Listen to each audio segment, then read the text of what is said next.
Okay,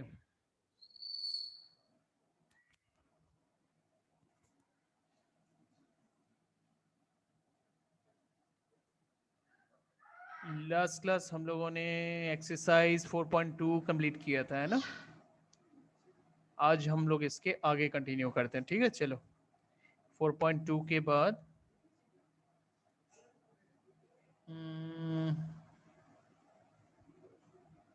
आप लोगों को कंप्लीटिंग स्क्वायर और क्वाड्रेटिक फॉर्मूला तो समझा दिया था ना मैंने। हाँ सर। ठीक है, तो फिर यहां से स्टार्ट करते हैं। एग्जाम्पल नंबर 12, ठीक है। प्रॉब्लम सम, तो देखते हैं क्या है इस प्रॉब्लम सम में, पढ़ते हैं चलो। A rectangular park is to be designed with breadth 3 metre less than its length. मतलब ब्रेथ का वैल्यू लेंथ से 3 मीटर कम रखना। लेंथ अगर आप x ले रहे हो ना, तो ब्रेथ का वैल्यू आप उससे 3 मीटर कम रखना, ऐसे ये इंफॉर्मेशन दिया गया, ठीक है। अच्छा, उसके आगे देखो क्या लिखा हुआ है। इट्स एरिया, मतलब इस पार्क का बात हो रहा है, ये जो रेक्टेंगुलर पार्क है उसकी बात हो रही है। तो its area is to be 4 square meter more than the area of the park that has already been made in the shape of an isosceles triangle with its base as the breadth of the rectangular park and altitude 12 metre. बहुत लंबा sentence है, आप धीरे धीरे समझो। यहां पे एक रेक्टेंगुलर पार्क है एंड उसी रेक्टेंगुलर पार्क का जो ब्रेथ है, उस ब्रेथ के ऊपर एक आइसोसेलेस ट्रायंगल बनाया गया है। ओके, इस ये जो पूरा सेंटेंस है, इस पूरा सेंटेंस का आपको मीनिंग मैं तोड़ तोड़ के बता रहा हूं। देखो इन्होंने क्या बोला, यहां पे जो रेक्टेंगुलर पार्क है, उस रेक्टेंगुलर पार्क का जो ब्रेथ है, उस ब्रेथ के ऊपर एक आइसोसेलेस ट्रायंगल को डिजाइन किया गया है। ये भी एक पार्क है, आइसोसेलेस ट्रायंगुलर पार्क यहां पे डिजाइन किया गया, ठीक है। तो इस आइसोसेलेस ट्रायंगल का जो बेस है वो इस रेक्टेंगल का ब्रेथ है। तो रेक्टेंगल का ब्रेथ हमने कितना लिया, x माइनस 6। ये मैं ये वैल्यूज नहीं ले रहा हूं, इस इन वैल्यूज को आप मत देखना। हमने क्या वैल्यूज लिए, length is x and breadth x minus 2, sorry x minus 3। हमारा वैल्यूज ये है, मतलब हमने जो वैल्यूज लिए वो अकॉर्डिंग टू स्टेटमेंट लिया, ठीक है। अच्छा, फिर भी मैं आपको क्लियर कर देता हूं, इन्होंने x प्लस 3 और x क्यों लिए, जबकि एक्चुअली क्वेश्चन में बोल रहा था कि ब्रेथ इज 3 मीटर लेस। तो मैं ये समझाता हूं, देखो यहां पे कौन बड़ा है, लेंथ बड़ा है। ये तो आप हमेशा ही जानते हो, रेक्टेंगल का लेंथ बड़ा होता है, ब्रेथ छोटा होता है। इन्होंने बोला ब्रेथ का वैल्यू जो है ना वो लेंथ से 3 मीटर कम है, ठीक है। तो लेंथ अगर आप x ले रहे हो तो ब्रेथ 3 मीटर कम कर दो। ये उल्टा भी तो कर सकते हो, ब्रेथ को अगर x लेते हो तो x किससे 3 मीटर कम है, x प्लस 3 से। तो लेंथ तब x प्लस 3 हो जाएगा। तो अगर आप छोटे वाले को x लेते हो तो बड़ा वाला x प्लस 3 हो जाएगा, और अगर बड़े को x लेते हो तो छोटा वाला x माइनस 3 हो जाएगा। इसका मतलब दोनों तरीका ही वैलिड है, आप ये वाला तरीका भी कर सकते हो, ये वाला तरीका भी कर सकते हो। तो मैं ये वाला कर रहा हूं, फर्स्ट वाला। कि इन्होंने जैसे बोला ब्रेथ लेंथ से 3 मीटर छोटा है, तो अगर लेंथ x है तो ब्रेथ उससे 3 मीटर छोटा है, x माइनस 3, ऐसे करके आप इसको लिख दो। ओके, क्लियर ये। अच्छा, अब आगे देखो, ये जो हम सेकंड सेंटेंस के बारे में पढ़ रहे थे उसमें हमें क्या इंफॉर्मेशन मिला। पहला इंफॉर्मेशन, इस रेक्टेंगुलर पार्क के ब्रेथ में, ये जो रेक्टेंगुलर पार्क है उसका जो ब्रेथ है, उस ब्रेथ के ऊपर एक आइसोसेलेस ट्रायंगल बनाया गया। मतलब उस आइसोसेलेस ट्रायंगल का जो बेस है वो रेक्टेंगल का ब्रेथ है। ओके, और क्या इंफॉर्मेशन है, उस आइसोसेलेस ट्रायंगल का जो ऑल्टीट्यूड है वो 12 मीटर है। ये देखो आप डायग्राम में भी देख सकते हो, ठीक है। डायग्राम को समझना जरूरी है अच्छी तरह से। उसके बाद तीसरा एंड मोस्ट इंपॉर्टेंट इंफॉर्मेशन है, its area is 4 square metre more than the area of the park, ठीक है। और ये कौन सा पार्क है, that is made on the base breadth of the rectangle, मतलब ये आइसोसेलेस ट्रायंगल। ये जो पार्क है ये है वो आइसोसेलेस ट्रायंगुलर पार्क की बात हो रही है। तो रेक्टेंगुलर पार्क का एरिया 4 स्क्वायर मीटर मोर है देन द ट्रायंगुलर पार्क, ठीक है। मैं ऐसे रफ में यहां पर आपको अल्फाबेटिकल ऑर्डर में बताऊं तो rectangular park is 4 more then triangular park, मतलब ट्रायंगल से 4 स्क्वायर मीटर ज्यादा। ये इंफॉर्मेशन दी है, ठीक है। रेक्टेंगल वाला जो पार्क है उसका एरिया 4 स्क्वायर मीटर मोर है than the triangular park area. तो आपको इतना सारा इंफॉर्मेशन यहां पे मिला है। Find the length and breadth, तो हमें रेक्टेंगल का लेंथ और ब्रेथ निकालना है। तो चलो मैं ये आपको एक बार फॉर्मेट में करके दिखाता हूं, ठीक है? रेडी? एग्जाम्पल नंबर 12 और NCERT chapter quadratic equation. Example number 12 में सबसे पहले हम लेंथ और ब्रेथ को अज्यूम करते हैं। जैसे कि हमने पढ़ा था breadth is 3 metre less than the length, इसलिए हम लेंथ को x लेंगे। Let the length of the rectangular park be x, therefore the breadth of the rectangular park equals कितना हो जाएगा? 3 मीटर कम कर दो इससे, ये कर दिया 3 मीटर कम। अच्छा, अब रेक्टेंगल का लेंथ और ब्रेथ दोनों पता है, तो आप एरिया ऑफ द पार्क तो निकाल ही सकते हो। Area of the rectangular park,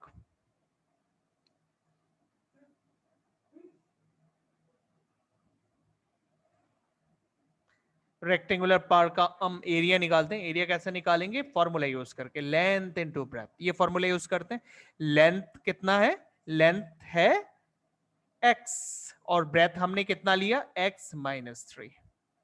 आप इससे मल्टीप्लाई कर दो, एक्स स्क्वायर माइनस 3x, ये निकल गया area of the rectangle.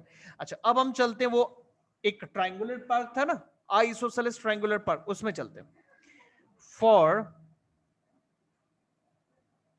Isosceles triangular park, base, देखो ट्राइंगल में ना बेस और ऑल्टीट्यूड होते हैं, तो बेस क्या है? याद है ना बेस क्या है? क्या पढ़ा था हमने? ट्राइंगल को रेक्टेंगल के ब्रेथ के ऊपर बनाया गया, इसलिए रेक्टेंगल का जो ब्रेथ है वही ट्राइंगल का बेस है, मतलब x माइनस 3, x माइनस 3। तो ये जो बेस है आइसोसेलेस ट्राइंगल का, वो रेक्टेंगल का ब्रेथ है। और ऑल्टीट्यूड वो तो 12 मीटर है ना, उसमें तो कोई डाउट है ही नहीं, वो तो डाउट है ही नहीं कुछ। अच्छा, अब हम फिर एरिया निकालते हैं, क्योंकि हमें बेस और ऑल्टीट्यूड दोनों पता लग गया। तो area of the triangular park, okay, तो ट्राइंगल का एरिया अगर आप ऑल्टीट्यूड और बेस जानते हो तो होता है half into base into altitude. तो half into base how much?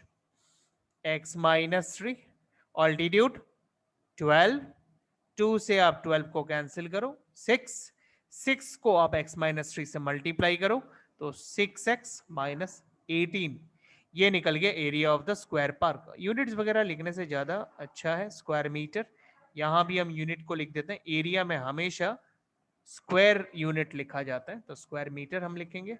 अच्छा, अब हम मोस्ट इंपॉर्टेंट इंफॉर्मेशन जो हमें दिया गया था वो था area of the rectangular park is 4 square metre more than the triangular park.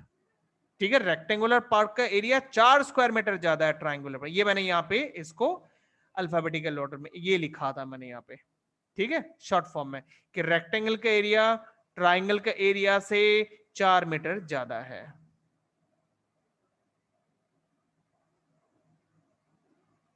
ठीक है, ये हमने देखा है। तो इससे हम अपना इक्वेशन बनाएंगे, रेक्टेंगल का एरिया ट्राइंगल का एरिया से 4 स्क्वायर मीटर ज्यादा है। तो अकॉर्डिंग टू क्वेश्चन, रेक्टेंगल का एरिया कितना था? रेक्टेंगल का area x square minus 3x। एक बार वेरीफाई कर लो, ये देखो रेक्टेंगल के area x square minus 3x, triangle के एरिया 6x माइनस 18। तो रेक्टेंगल का area is 4 square metre more than triangle का एरिया, तो ट्राइंगल का एरिया प्लस 4, ठीक है, क्योंकि 4 मोर देन ट्राइंगल का एरिया बोला, तो ट्राइंगल का एरिया प्लस 4। अब इसे हम सिंप्लीफाई करते हैं, x square minus 3x equal 6x minus 18 and plus 4, minus 18 plus 4 कितने होते हैं? ये 6x को आप लेफ्ट साइड में लाओ, minus 6x minus 6x minus 3x minus 9x, सही है ना? और ये माइनस 18 और 4 होते हैं माइनस 14, माइनस 14 को लेफ्ट साइड में लेके आ जाओ, तो प्लस 14 इक्वल 0, ठीक है। अच्छा, अब इसको हम मिडिल टर्म फैक्टराइजेशन कर लेते हैं, अलजेब्रिक मतलब फैक्टराइजेशन मेथड से भी सॉल्व कर सकते हो, कंप्लीटिंग स्क्वायर से भी सॉल्व कर सकते हो, और क्वाड्रेटिक फॉर्मूला से भी सॉल्व कर सकते हो। अच्छा ठीक है, आप लोगों को कौन सा मेथड से सॉल्व करना है बताओ? जो मेथड आपको समझना है वही दिखाता हूं मैं आपको। कोई चॉइस है आप लोग की? कोई कौन सा मेथड से करे? आरसी कौन सा मेथड समझना है? मिडिल टर्म समझ, तो जो मेथड आपको हार्ड लगता है वही मेथड बोलो, मैं वही मेथड करूंगा। कौन सा मेथड? क्वाड्रेटिक। Quadratic formula. तो चलो क्वाड्रेटिक करते हैं। इसके लिए क्वाड्रेटिक करने का प्रोसेस देखो, सबसे पहले आप इसमें कोफिशिएंट्स मेंशन करो। हियर ए एक्स स्क्वायर का कोफिशिएंट होता है दैट इज 1, बी एक्स का कोफिशिएंट होता है -9, और सी कांस्टेंट वैल्यू होता है जो कि 14 है।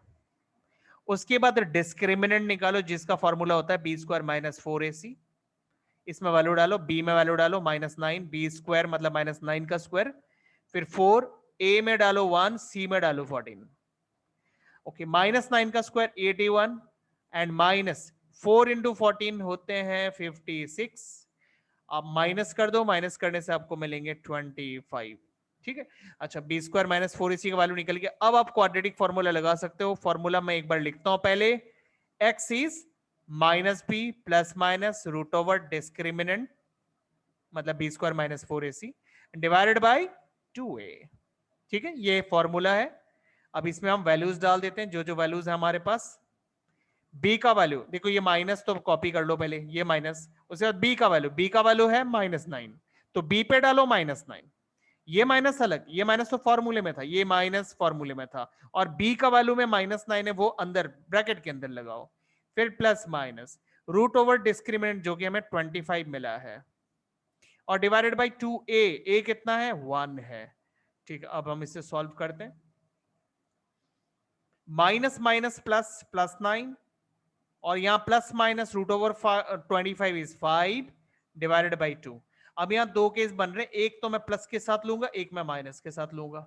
So either x is 9 plus 5 अपन 2 और x is 9 minus 5 by 2।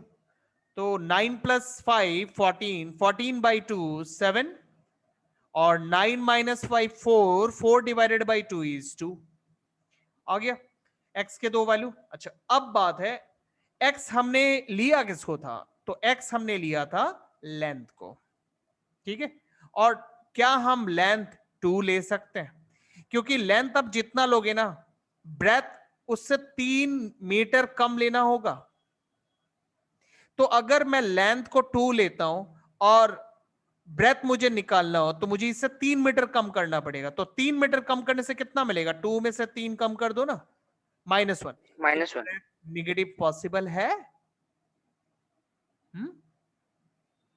Possible है। देखो, जितने टाइप के डायमेंशंस नहीं होते सर। हैं ना, length, breadth, height, distance, perimeter, या फिर आप 2 डायमेंशनल वैल्यूज बोलो, area, curve surface area, total surface area, ये जितने टाइप के 2 डायमेंशनल वैल्यूज होते हैं, या फिर 3 डायमेंशनल वैल्यूज लाइक वॉल्यूम, ये कभी भी निगेटिव नहीं होते, ये नॉन निगेटिव मतलब वैल्यूज होते हैं, ठीक है। तो इनका निगेटिव एग्जिस्ट ही नहीं करता, तो इसलिए ब्रेथ पॉसिबल नहीं है कि वो -1 हो, ठीक है। इसलिए हम लेंथ को 2 नहीं ले पाएंगे, ठीक है। तो यहां पे हम मेंशन कर देंगे, but length cannot be 2 metre, ठीक है, as it will make the, ये रीजन नहीं देने से भी चलता है, कोई जरूरी नहीं है, it will make the breadth negative, चाहो तो दे सकते हो, हाँ, बट आप टू क्यों नहीं ले रहे हो वो मैंने रीजन यहां पे आपको बताया। देयरफॉर लेंथ का वैल्यू होगा फिर 7 मीटर, क्योंकि 2 तो हो नहीं सकता, तो बचा क्या 7, यही ऑप्शन बचा है, तो इसलिए हम बोलेंगे देयरफॉर लेंथ इक्वल्स 7 मीटर, और लेंथ अगर 7 मीटर है, ब्रेथ कितने हो जाएंगे फिर उससे 3 मीटर कम, तो 7 में से आप 3 मीटर कम कर दो, तो कम करने पर आपको मिलेगा 4 मीटर, 4 मीटर, ये हमें लेंथ और ब्रेथ मिल गए। हाँ, कैलकुलेशन समझ गए आप लोग? कैसे करना, ये काफी अच्छा क्वेश्चन है, ये इंपॉर्टेंट क्वेश्चन की लिस्ट में आता है, ठीक है, ये कई बार एग्जाम में आ भी चुका है, तो इसको प्रैक्टिस करो अच्छी तरह से, ठीक है। चलो अभी मैं आपको दिखाता हूं एक और सम, हाँ ये क्वेश्चन नंबर 14 में आ जाओ आप लोग। क्वेश्चन नंबर 14 का मैं पहला सम आपको करके दिखाता हूं, question number 1, example number 14। Example number 14, इसका रोमन नंबर 1 करते हैं। सम क्या है, x plus 1 by x equals 3। Okay, equation के बगल में आपको कुछ दिया हुआ, ये क्यों देता है? यहां लिखा है x is not equal to 0, ये एक्चुअली कब दिया जाता है? जब भी आपको वेरिएबल डिनोमिनेटर में लिखना पड़ता है, तो डिनोमिनेटर में जब भी आपको x दिया जाता है तब ऐसा इंफॉर्मेशन दिया जाता है, वरना नहीं दिया जाता।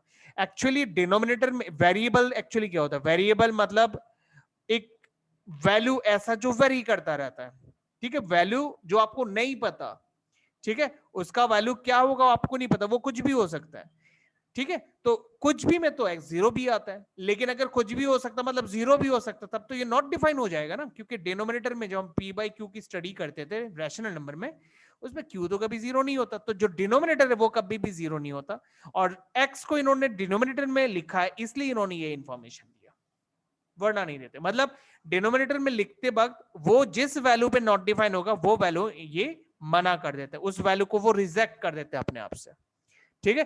तो अभी आपको सम करते वक्त इसका कोई यूज नहीं है, बट आपको प्रिकॉशन के लिए इन्होंने बताया होता है कि डिनोमिनेटर में जीरो नहीं हो सकता, क्योंकि उससे तो ये नॉट डिफाइन हो जाएगा ना। अच्छा, अब मैं आपको ये सॉल्व करके दिखाता हूं। देखो इस x के नीचे 1 है और 1 के नीचे इधर x है, तो आप पहले इन दोनों को प्लस करो, एलसीएम लेना होगा उसके लिए। 1 और x का एलसीएम x, 1 में कितना मल्टीप्लाई करने से एलसीएम x, सेम उतना ही आप इस न्यूमरेटर वाले x में मल्टीप्लाई कर दो, तो 1 इंटू एक्स एक्स होता है, तो ऊपर वाले में भी x मल्टीप्लाई करो, उससे बन जाएगा x स्क्वायर। फिर प्लस यहां डिनोमिनेटर और एलसीएम एकदम बराबर, इसलिए न्यूमरेटर भी सेम आएगा। राइट साइड में आपके पास 3 है, अब इस x को आप राइट साइड में ट्रांसपोज कर दो, डिवाइड हो रहा है ना, उधर जाके मल्टीप्लाई हो जाएगा, x square plus 1 is equal to 3x। अब 3x को लेफ्ट साइड में ट्रांसपोज कर दो, तो एक्स स्क्वायर प्लस 3x है, लेफ्ट में आने से माइनस 3x और फिर प्लस 1 इक्वल 0, ये आउटकम आ गया। अच्छा, अब मैं इसको आपको क्वाड्रेटिक फॉर्मूला से सॉल्व करके दिखाता हूं। Here a is equals to 1, b is equals minus 3, c is equals to 1, ठीक है, एबीसी आपको मैंने यहां पे बता दिया। अच्छा, अब बी स्क्वायर माइनस 4ac आप निकालो, b square minus 4ac, b में वैल्यू डालते हैं, बी में वैल्यू है minus 3, b square minus 4, a में 1, सी में भी 1, तो ये हो गया 4ac।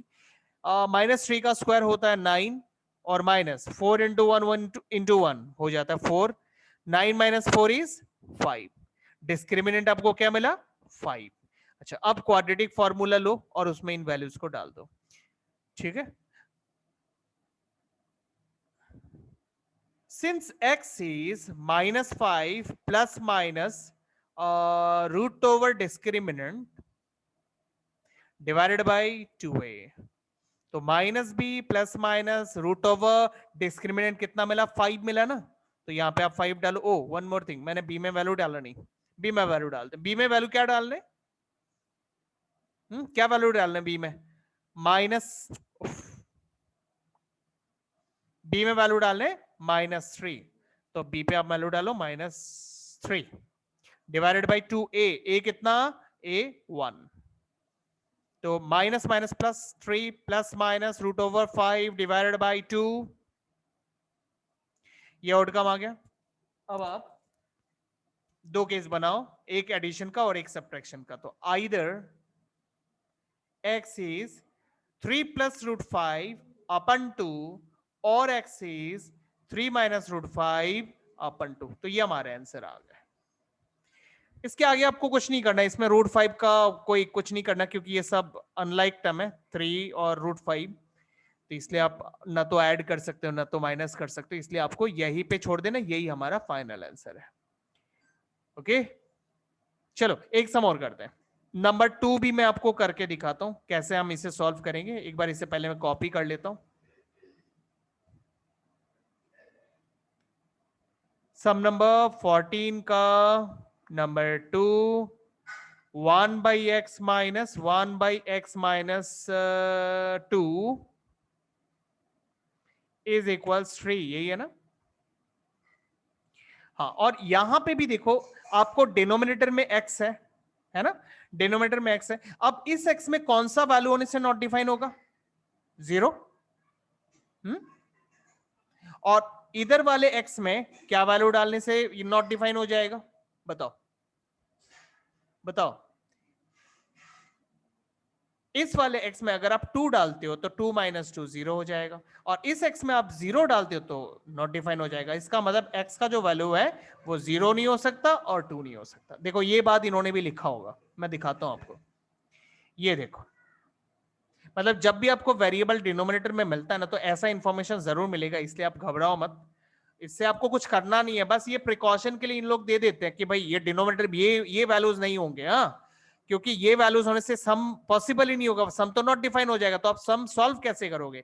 इसलिए इन लोग प्रिकॉशन के लिए ये वैल्यू दे देते हैं, साइड में मेंशन कर देते हैं, तो आपको इस सम करते वक्त इन वैल्यूज का कोई लेना देना नहीं है। ठीक है, हाँ, सॉल्व करने के बाद अगर उसके आंसर में ऐसा कोई वैल्यू आया तो हम तब उस वैल्यू को रिजेक्ट कर देंगे, हम उसको नहीं लेंगे। बट ऐसा बहुत कम होता है कि आपको इन्हीं में से कोई वैल्यू एक्स में मिल जाए सॉल्व करने के बाद, ऐसा बहुत रेयर होता है। ठीक है, हम इसे भी सॉल्व करते देखते क्या आउटकम आता है। तो पहले तो आप इसको सॉल्व करो, इसके लिए आपको एलसीएम लेना पड़ेगा। x और x-2 का एलसीएम, देखो ये दोनों फैक्टर अलग है। जब भी आप दो अलग अलग फैक्टर का एलसीएम लेते हो ना, तो एलसीएम उनके प्रोडक्ट से ही मिलता है। ये मैंने एलसीएम निकाल लिया। अब x में कितना मल्टीप्लाई करने से एलसीएम आया वो आप चेक करो, और उसी को आप न्यूमरेटर में मल्टीप्लाई कर दो, उससे मिलेगा x-2। और ये दूसरे वाले फ्रैक्शन का डिनोमिनेटर x-2 में क्या मल्टीप्लाई करने से एलसीएम बना है? x, तो उसको आप न्यूमरेटर में मल्टीप्लाई कर दो ऐसे, इधर 3। उसके बाद न्यूमरेटर में ब्रैकेट ओपन करो, x-2 - x, और डिनोमिनेटर में x into x is x², और x into -2 is -2x is equals 3। यहां x और ये -x कैंसल्ड, यहां पे बचेगा -2, और डिनोमिनेटर में x² - 2x is equals to 3। अब आप क्रॉस मल्टीप्लीकेशन कर लो लेफ्ट साइड और राइट साइड के बीच में। ठीक है, इस 3 के नीचे कुछ भी नहीं है तो 1 है, तो आप x² - 2x को 3 के साथ मल्टीप्लाई करो, और -2 को आप 1 के साथ मल्टीप्लाई करो, इसी को बोलते हैं क्रॉस मल्टीप्लीकेशन। सो क्या मिलेगा? 3 times x² - 2x equals -2 into 1। ठीक है, सॉल्व करो। 3x² - 3 2 6, 6x, और यहां पे -2 को लेफ्ट साइड ले लो, तो इक्वेशन आ गया स्टैंडर्ड फॉर्म में। ठीक है, अब आप इसमें क्वाड्रेटिक फॉर्मूला लगाओ, क्वाड्रेटिक फॉर्मूला लगा के आप इसे सॉल्व कर दो। ठीक है, सॉल्व करने से आपको आंसर मिल जाएगा। तो ये सॉल्व आप लोग खुद कर लोगे ना? कर लोगे खुद से? क्वाड्रेटिक फॉर्मूला लगा के सॉल्व कर लोगे ना? मैं करके दिखाऊं? ओके, ठीक है, आप लोग कर लोगे, राइट। तो चलो हम आगे करते हैं, नेक्स्ट सम पे चलते हैं। देखो इसमें मैंने आप लोग को कंप्लीटिंग स्क्वायर और क्वाड्रेटिक फार्मूला समझाया था। ये क्वेश्चन नंबर 1 ऑलरेडी हम लोगों ने डिस्कस किया है। इसमें आपके पास सम है, बोला कंप्लीटिंग स्क्वायर से करो, लेकिन यहाँ पे एक वर्ड लिखा हुआ है इफ द एग्जिस्ट, ऐसा लिखा हुआ है। Find the root of the following quadratic equation if the exist. इसका मतलब क्या है, आप है ना पहले बी स्क्वायर माइनस 4ac से निकाल लेना। If it comes greater than 0 और equal to 0 then if it exist, मतलब सोल्यूशन एग्जिस्ट, आप उसे सॉल्व कर सकते हो, आप उसमें कंप्लीटिंग स्क्वायर लगा सकते हो। लेकिन if it comes b square minus 4ac is less than 0, मतलब निगेटिव, आपको बी स्क्वायर माइनस 4ac का वैल्यू निगेटिव निकलता है, तो आप लिखोगे it has no real zeros या फिर it has no roots. It has no roots.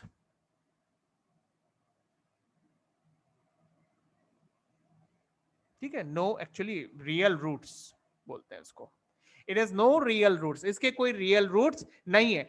तब आपको कोई भी मेथड नहीं लगाना, ना तो कंप्लीटिंग स्क्वायर लगाना है, ना फैक्टराइजेशन आपको लगाना है, ना क्वाड्रेटिक फार्मूला लगाना, कोई भी मेथड नहीं लगाना, क्योंकि इसके तो रियल रूट निकलेंगे ही नहीं।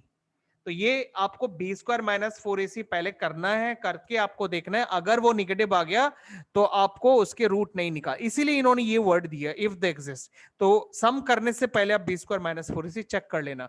अगर आपको ग्रेटर देन और इक्वल टू 0 मिला, मतलब आपको पॉजिटिव मिला या फिर 0 मिला, तब आपको सोल्यूशन मिलेंगे, रूट मिलेंगे, तब आप कोई भी मेथड लगा सकते हो। लेकिन लेस देन 0 मिलने से आपको सोल्यूशन नहीं मिलेंगे, रियल सोल्यूशन नहीं मिलेंगे, तो आपको मेथड नहीं लगाना, बस यही चीज है।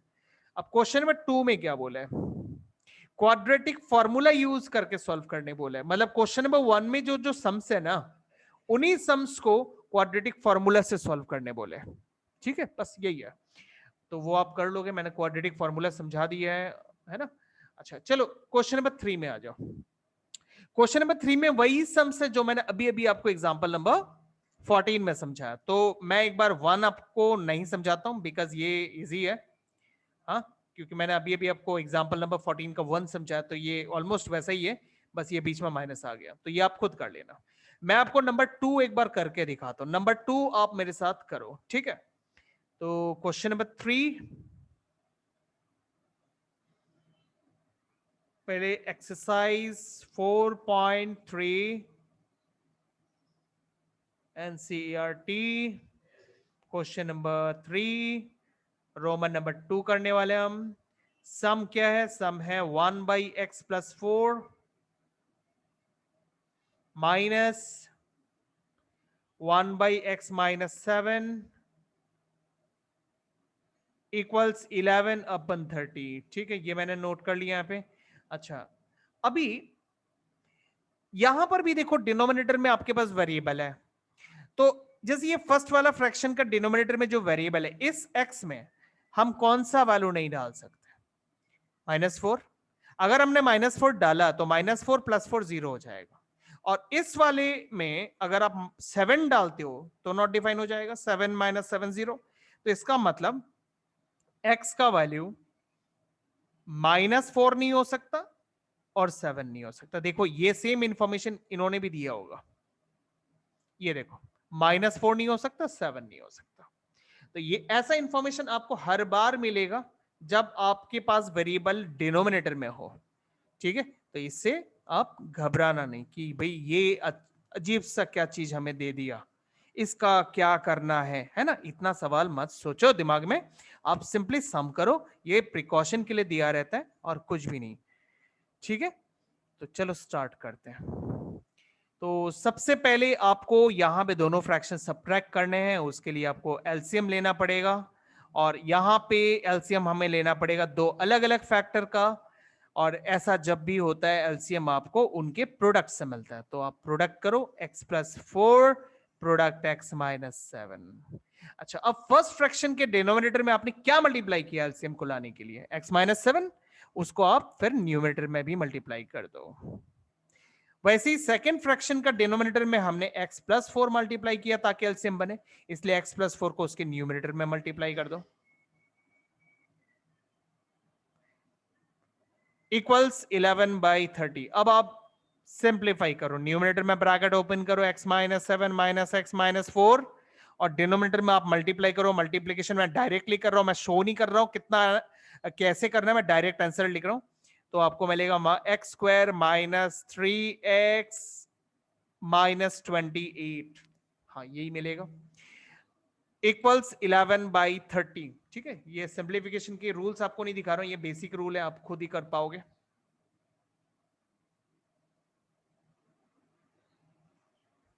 अच्छा, अब यहां देखो प्लस एक्स और माइनस एक्स कैंसल्ड, न्यूमिनेटर में आपको -7 और -4 मिलेगा जो कि -11 होता है, डिनोमिनेटर में तो x square minus 3x minus 28 है, और राइट साइड में 11/30। अच्छा, मैं थोड़ा मिनिमाइज करूंगा, दोनों फ्रैक्शन का न्यूमिनेटर को देखो आप, दोनों जगह आपके पास 11 है, तो मैं 11 से दोनों को कैंसिल करता हूं, 11 माइनस 1 जर माइनस 11, 11 1 जर 11। ठीक है, अब इनको मैं कॉपी कर देता हूं, जो बचा है -1/x² माइनस 3x माइनस 28, और यहां पे 1/30, देन उसके बाद आप क्रॉस मल्टीप्लाई करो जिससे आपका इक्वेशन तैयार हो जाएगा। So x square minus 3x minus 28, इसको मैंने न्यूमिनेटर 1 से मल्टीप्लाई किया, अब 30 को -1 से मल्टीप्लाई करेंगे, -30, -30 को आप लेफ्ट साइड में लेके आओ, +30 हो जाएगा। So x square minus 3x +30 होने पर +30 और -28 हो जाता +2 हो गया। अब आप इसको सॉल्व कर दो, सॉल्व करने पर आपको आंसर्स मिल जाएंगे। ठीक है, समझ गए? हाँ सर। हाँ, एंड हाँ सर। आज का last sum, question number 4, problem sum है। यहां पे सवाल पढ़ते हैं हम पहले। The sum of the reciprocal of Rahman's age और उसके एज का रेसिप्रोकल का सम, देखो क्या रेसिप्रोकल वर्ड का तो आप लोगों ने मतलब जानते हो, मल्टीप्लिकेटिव इनवर्स, जैसे अगर मेरे पास 2 है तो उसका रेसिप्रोकल करने से 1/2 मिलेगा, वैसे तो रहमान के एज का रेसिप्रोकल करके प्लस करना है। तो रहमान के एज का रेसिप्रोकल, रहमान का दो एज थोड़ा हो सकता है, आपके दो एज है क्या? आपका तो एज एक ही है, तो रहमान के दो एज थोड़े ना, जैसे हम प्लस करेंगे तो यहाँ आगे बढ़ते पता चलेगा कौन से दो एज। एक एज 3 साल पहले का लो, एक एज 3 साल बाद 5 साल बाद का लो, 5 years फ्रॉम नाउ। समझ में आ रहा है? रहमान का एज 3 साल पहले जो था वो वाला एज ले लो आप, और अभी से 5 साल बाद रहमान का जो एज बनेगा वो एज भी आप ले लो, और लेकर उनका रेसिप्रोकल करो, और फिर बाद में आप प्लस कर दो। ऐसा करने पर आपको आंसर मिलेगा 1/3। ठीक है, तो चलो, रहमान का एज अभी है x, मान लेते प्रेजेंट एज, आपको तो प्रेजेंट एज पता होना पड़ेगा ना, आप मेरा प्रेजेंट एज जानते हो? नहीं जानते हो शायद। तो मैं अगर आपको मेरा एज पूछो, भाई मेरा एज बताओ आप 3 साल पहले, तो आप कभी भी नहीं बता सकते, लेकिन आप अगर अपना खुद का एज 3 साल पहले का निकालना चाहो तो निकाल सकते हो। तो इसके लिए आपको जानना पड़ेगा प्रेजेंट एज, इसलिए रहमान का भी हमें प्रेजेंट एज की जरूरत है, इसलिए पहले आप प्रेजेंट एज को एक्स लो, फिर आप 3 साल पहले का एज निकालो, कितना हो जाएगा? रहमान 3 साल पहले 3 साल छोटा था, और 5 साल बाद रहमान कितना हो जाएगा? अभी जितना है उससे 5 साल बड़ा हो जाएगा। ये हमने निकाल लिया 3 साल पहले का एज और 5 साल बाद का एज। अब हम इन दोनों एज का रेसिप्रोकल करेंगे और फिर हम उनको सम करेंगे, जिससे हमें मिलेगा 1/3। चलो मैं इसको प्रेजेंट करके दिखाता हूं आपको। Question number 4, so let the present age of Rahman be x years। ठीक है, तो his age 3 years ago x minus 3, मतलब प्रेजेंट एज में से 3 साल छोटा, and his age 5 years from now, या फिर आफ्टर 5 years, आप कैसे भी लिख सकते हो। सो x प्लस 5, अभी से 5 साल ज्यादा, ये निकालिए। अब अकॉर्डिंग टू क्वेश्चन हमें इनका रेसिप्रोकल करना है। ये जो 3 साल पहले है एज x माइनस 3, उसका रेसिप्रोकल करोगे तो आपको मिलेगा 1/x माइनस 3, और जो 5 साल बाद जो एज है x प्लस 5, उसका रेसिप्रोकल हो जाएगा 1/x प्लस 5। और फिर आप दोनों एज को जब प्लस करोगे, क्योंकि आपको बोला सम करना है, देखो मैं आपको दिखाता हूं एक बार, find the sum of the reciprocals, तो दोनों के रेसिप्रोकल्स का सम करना है, उससे आपको क्या मिलेगा? उससे आपको मिलेगा 1/3। तो चलो लिखते हैं 1/3। ठीक है, अब ये वही टाइप का सम बन गया जो मैंने अभी थोड़ी देर पहले आपको सॉल्व करके दिखाया। इसको सॉल्व करके दिखाने की जरूरत है? कर लोगे इसे? मतलब ये इस टाइप का सम, ये जो सम दिखा ना यहाँ पे 3 का नंबर 2, ठीक वैसा टाइप का सम है। मैं थोड़ा सा करके दिखाता हूं जब तक ये डिस्कनेक्ट हो जाता है। अभी थोड़ी देर में डिस्कनेक्ट हो जाएगा, तो हम इसे एलसीएम लेते हैं। चलो थोड़ा करके दिखाता हूं जितना हो सके। तो ये हमने एलसीएम ले लिया। तो आपको यहाँ पे देखो x माइनस 3 में x प्लस 5 मल्टीप्लाई हुआ, इसलिए न्यूमरेटर में x प्लस 5 रखो, फिर बीच में प्लस साइन। यहाँ पे x प्लस 5 के साथ x माइनस 3 मल्टीप्लाई हुआ है, इसलिए आप यहाँ रखो x माइनस 3 इज इक्वल्स 1/3। ठीक है, अच्छा अब हम ब्रैकेट ओपन करते हैं न्यूमरेटर में। तो x plus 5 plus x minus 3 divided by, नीचे मल्टीप्लाई में डायरेक्टली कर रहा हूं, मैं पार्ट पार्ट करके नहीं दिखा रहा हूं। डायरेक्टली मल्टीप्लाई करने से क्या आ रहा है वो मैं लिख रहा हूं यहां पे, प्लस नहीं -15 इज इक्वल्स 1/3। अच्छा x और x हो गया न्यूमरेटर में 2x plus 2 divided by x square plus 2x minus 15 equals 1/3। और उसके बाद आप क्रॉस मल्टीप्लाई कर लो। क्रॉस मल्टीप्लाई करने पर आपको मिलेगा 3 times x square plus 2x minus 15, और उधर मिलेगा आपको नहीं 3 टाइम नहीं, सॉरी 1 टाइम, ये 1 के साथ मल्टीप्लाई हुआ ना डिनोमिनेटर ये वाला, और ये होगा 3 के साथ, तो 3 टाइम्स 2x प्लस 2। ओके, तो चलो ये आप लोग कर लेना। ठीक है, मैं आपका एक बार अटेंडेंस का स्क्रीनशॉट ले लेता हूं, तो इसको आप आगे खुद से सॉल्व कर लेना और इसका आंसर निकाल लेना। ठीक है, चलो आज के लिए इतना ही करते हैं। Good night. Good night sir.